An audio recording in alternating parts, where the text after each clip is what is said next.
Mm. The paramedics were still loading my wife into the ambulance when my daughter-in-law told me I had 2 weeks to find somewhere else to live. I'm not exaggerating. Margaret was on the stretcher, oxygen mask over her face, and Diane was standing in the kitchen doorway with her arms crossed, saying the spare room was going to be a home office starting in January. My son David stood behind her and said nothing. He looked at the floor. That was its own kind of answer. But let me back up, because to understand what happened next, you need to understand what kind of man I was before any of this started. My name is Walter. I'm 63 years old, and for 34 years I worked as a licensed electrician in Roanoke, Virginia. Union man. I wired hospitals, schools, and factories.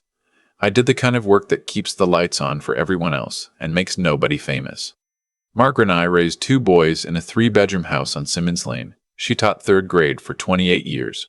We weren't rich, but we were solid. We had enough. We had each other. When the boys grew up and moved away, we told ourselves we'd earned the quiet. Then Margaret had her second stroke. The first one had come 3 years earlier, mild enough that she recovered most of her speech, most of her movement. We adjusted. I cut back on overtime. We converted the downstairs bathroom. Life was different, but still ours. The second stroke came on a Wednesday morning in October while she was making oatmeal. I heard the bowl hit the floor. By the time I got to the kitchen, she was already down. She survived, but barely. She needed full-time care, the kind that costs more per month than our mortgage ever had. My pension covered the basics for 2 people living quietly. It did not cover a skilled nursing facility and the medication list and the medical equipment and everything else that comes with keeping someone alive after their brain turns against them. I made the call no man wants to make. David answered on the second ring. I could hear his television in the background. "Hey, Dad, what's up? Your mother had another stroke this morning." "Oh, God, she's stable.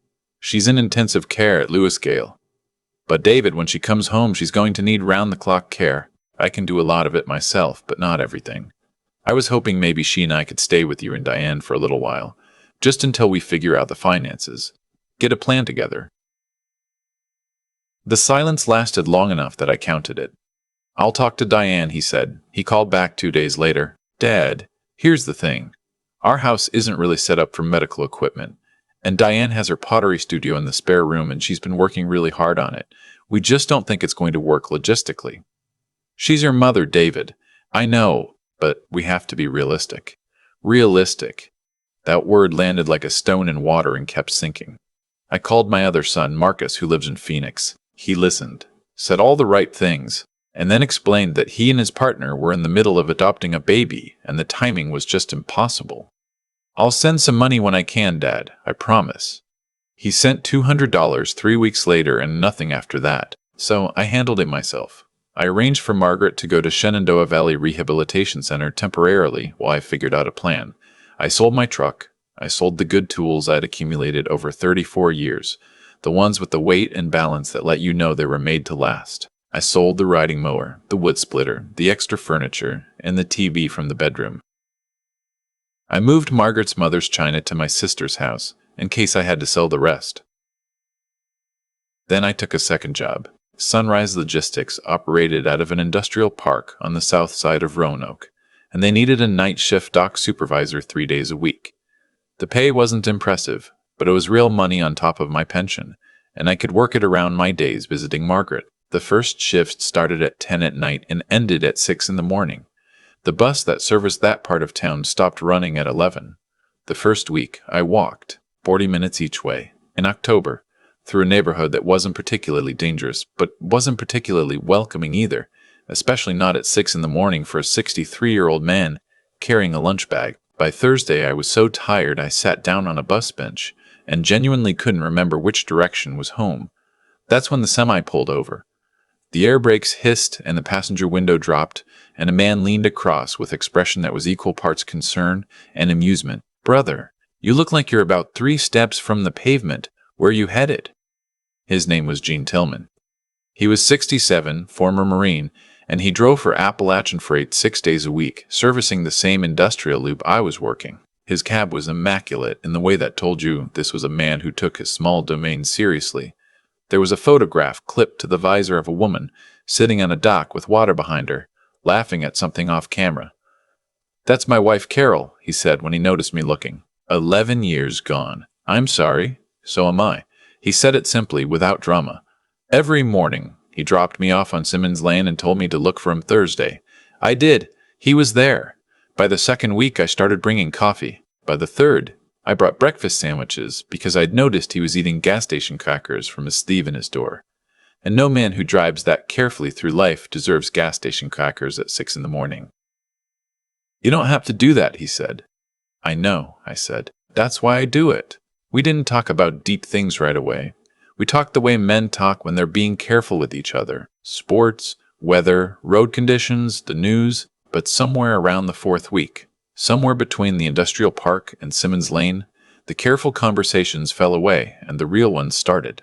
I told him about Margaret. He told me about Carol, about the year of illness before she died, about how he'd taken every freight job he could find in those months because sitting still felt like giving up. He told me about his daughter in Charlottesville who called every Sunday, and his son in Knoxville who didn't call much, and how you learn to make peace with the difference. "You got family nearby?" he asked one morning. I thought about David's face when he said the word realistic. "Not the kind that counts," I said. Gene was quiet for a moment, watching the road. "I had a cousin like that. Good man at a cookout, but when his mother needed help, he found reasons. People show you who they are when it costs them something." "My son's not a bad person," I said, and I believed it then. "He's just weak where it matters." "Same thing," Gene said, not unkindly. Those Thursday mornings became something I marked my weeks by. The other 5 days I managed, I visited Margaret, I supervised the dock, I made calls to insurance companies and talked to social workers and tried to understand a medical billing system that seemed specifically designed to confuse elderly men at their most vulnerable. But Thursday mornings, with coffee in hand, and Gene's steady company, something loosened in my chest. He had this quality I've since tried to find words for. The quality of not needing anything from you. Most people, in my experience, carry an invisible ledger, tracking what they're given and what they're owed. Gene had no ledger. He asked nothing, expected nothing, and gave his attention and his time like they were renewable resources instead of the finite and precious things they are. "The road keeps you honest," he told me once. "Can't pretend out here. It's just you and the weight of what you're carrying and whether you delivered." "You ever think about stopping?" He glanced at the photo on his visor. "When I figure out what I'd do instead." I understood that completely. I was 7 weeks into the night job when things started going wrong in ways I couldn't explain. The nursing facility called to say there'd been a problem with an insurance payment. I called the insurer, and they said a claim had been flagged for review because someone had contacted them claiming I was no longer Margaret's primary caretaker, that there was a family dispute about her care status. I had not given anyone permission to make that call. I started asking questions. The insurance case manager was sympathetic, but unhelpful. All she could tell me was that the inquiry had come from someone who'd identified themselves as a family member. I called David Dad. He sounded cautious from the first syllable. "Did you contact Margaret's insurance company?" "I was trying to help. You're overwhelmed, and I was looking into whether it might make more sense for the estate to assume." "What estate, David? Your mother is alive." "I know that, but statistically, at her level of..." I stopped him there. "What exactly were you looking into?" A pause. "Just contingency planning, Dad. You're not thinking ahead. You're emotional right now, and that's understandable. But someone needs to look at the practical side of things." I hung up. The next week, I got a call from a financial advisor I'd never contacted, saying he'd heard I might be looking to liquidate assets. Then a call from attorney's office asking about Margaret's estate planning and whether her will was current. Each call, when I pressed for how they'd gotten my information, circled back to a family member who'd reached out on my behalf. It was systematic. I could feel the shape of it even before I fully understood what it was. I told Gene on Thursday. He listened without interrupting, which is harder than most people realize. "How much is she worth?" he asked when I finished. "Margaret, we're comfortable. The house is paid off. She has a retirement account from the school district. Life insurance. Maybe 400,000 total if you count everything." Gene nodded slowly, like something confirmed. "And who's the beneficiary on those policies?" I opened my mouth and closed it. Because the truth was, I wasn't entirely sure. We'd done our wills 15 years ago. We meant to update them after David got married. We meant to do a lot of things. I need to find out, I said. Yeah, Jean said quietly. You do. I called our family attorney that afternoon. Elaine Henderson had handled our wills and the house paperwork years ago. Her assistant called me back and said Elaine needed to speak with me in person. Something in the assistant's voice made me call Jean. Can you come with me? I asked. I don't know what I'm walking into. He met me at Elaine's office without asking for an explanation. Elaine had known Margaret and me for 20 years. She was a precise woman who kept tissues on her desk and used them herself sometimes when delivering difficult news. She had tissues out when we sat down. Walter, she said. 3 months ago, David came to see me. I kept my face still. He told me you'd been struggling mentally since Margaret's stroke. He said you'd been making erratic decisions, forgetting things, expressing paranoid thoughts.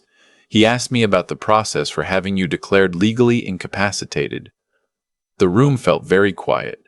He also brought documentation, a letter, purportedly from Margaret's neurologist, suggesting that given Margaret's condition and your reported cognitive decline, it might be appropriate to establish a medical and financial conservatorship over both of you, with David named as conservatorship over both of you, with David named as conservator. That letter is a forgery, I said. My voice was steadier than I expected. I know. Elaine folded her hands. I contacted the neurologist directly. She was appalled. She had not written any such letter and had no concerns about your mental status. I told David I would not proceed, and I strongly advised him to reconsider what he was doing. What did he say? He said he'd find another attorney. Jean drove me home afterward. We didn't talk for the first 10 minutes, which was a skill he had and I was grateful for. He's going to try to have me declared incompetent, I finally said, so he can control Margaret's care, control her finances, control what happens when she dies. Appears so. He's my son. I know. I taught him to ride a bicycle. I sat in every classroom at every parent-teacher night for 12 years. I drove 600 miles to be at his wedding. I know, Jean said again, and there was nothing else to say about that. We drove in silence past the industrial park, past the bus bench where he'd first pulled over for me, and I sat with the particular grief of understanding that the person who is supposed to love you has been calculating your worth. The question was, what to do about it? Jean had a solution, as it turned out. Not a dramatic one. Not the kind that involves confrontations or raised voices. The methodical kind, which is the only kind that works. You need documentation, he said. Everything you told me. Every call you got. Every attorney's office that reached out. Write it down with dates. Go back to Elaine and have her formalize what David asked her to do, in a letter you can produce. Get a current letter from Margaret's neurologist about your mental status. Have your own attorney review Margaret's will and your joint policies. Right now. You dealt with this before, I said. A man I drove with for 3 years. His kids tried it. He wasn't as lucky. He didn't find out until it was too late. It took 6 weeks. 6 weeks of careful, methodical work. I documented every contact, every suspicious call, every attorney who reached out. I got letters from 3 physicians. My own attorney reviewed everything and identified 2 things that stopped my heart when I saw them in writing. The first, Margaret's retirement account listed David as sole beneficiary. That designation had been updated 2 years ago. Margaret, who had trouble holding a pen since her first stroke, had allegedly signed a new beneficiary form. The signature did not look like hers. My attorney sent it to a forensic document examiner. The second, a transfer of power of attorney that had apparently been prepared and notarized 18 months ago, naming David as Margaret's agent for financial decisions. Margaret had no memory of signing it. Given her condition, she couldn't clearly tell me either way, which was exactly the vulnerability David had been counting on. I brought everything to the Virginia State Police and the Adult Protective Services office on the same day. The detective who interviewed me was a younger woman who took notes without changing her expression. She asked me twice if I was certain about the dates, twice if I was certain about the signatures. Yes and yes. They moved quietly, which surprised me, but shouldn't have. These things are more common than people know. David was arrested on a Thursday morning in March. Charges of financial exploitation of an incapacitated adult, forgery of a legal document, and elder abuse under Virginia statute. The forgery of Margaret's neurologist's letter added a federal element that his attorney was apparently not prepared for. I found out from the detective, not from David. I sat with that for a long time. My son was arrested. No part of him reached out to me. Not to explain, not to apologize, not even to blame me. Just silence, and then the news, and then more silence.